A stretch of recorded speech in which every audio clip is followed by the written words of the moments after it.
Lionel মেসির জাদুতে সেমিফাইনালে ওঠার মিশনে কাল মাঠে নামবে আর্জেন্টিনা। কোয়ার্টার ফাইনালে তাদের প্রতিপক্ষ ৭২ বছর পর শেষ ৮-এ ওঠা সুইজারল্যান্ড।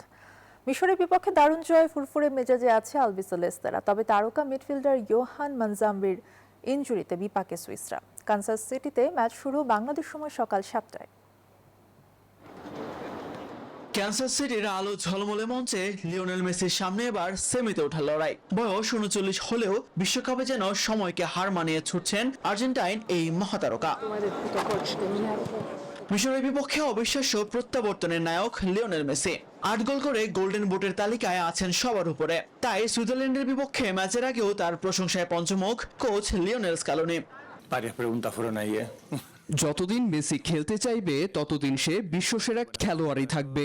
সে সবটুকু উজাড় করে দেয়, আর যখন সে বিপদ তৈরি করতে পারে তখন সে যেন এক মেশিন। তবে প্রতিপক্ষ সুইজারল্যান্ডকেও একটুভাবে হালকাভাবে নিচ্ছেন না লিওনেল স্কালোনি। কলম্বিয়াকে বিদায় করে শেষ ৮-এ ওঠা সুইসদের তিনি বলছেন বিশ্বকাপের সবচেয়ে কঠিন প্রতিপক্ষের একটি। সুইজারল্যান্ড খুবই শক্তিশালী দল। তারা অভিজ্ঞ, শারীরিকভাবে দারুণ ও সবসময় লড়াই করে। আমাদের জন্য এটা খুব কঠিন ম্যাচ হবে। অন্যদিকে আত্মবিশ্বাসে উজ্জ্বল ৭২ বছর পর বিশ্বকাপের কোয়ার্টার ফাইনালে ওঠা সুইজারল্যান্ড। কলম্বিয়াকে হারিয়ে শেষ ৮-এ ওঠা দলটি এবার চ্যালেঞ্জ ছুড়ে দেবে বর্তমান বিশ্ব চ্যাম্পিয়নদের। তবে সুইস কোচ মুরাত ইয়াকিন জানেন মেসিকে থামানোই হবে সবচেয়ে বড় চ্যালেঞ্জ। যখন বল আমাদের দখলে থাকবে তখন মেসি ততটা সক্রিয় হতে পারবে না। আমরা তাকে বল পায়ে খেলতে না দেওয়ার চেষ্টা করব। সেই সাথে দল হিসেবে আর্জেন্টিনার উপর চাপ সৃষ্টি করব।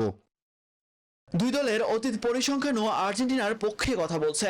বিশ্বকাপে এর আগে দুইবারে দেখাই জিতেছে আলবিসেলেস্তারা। সব মিলিয়ে দুই দলের স্বাদ দেখায় আর্জেন্টিনার জয় ৫টি, আর বাকি দুটি ম্যাচ ড্র হয়েছে।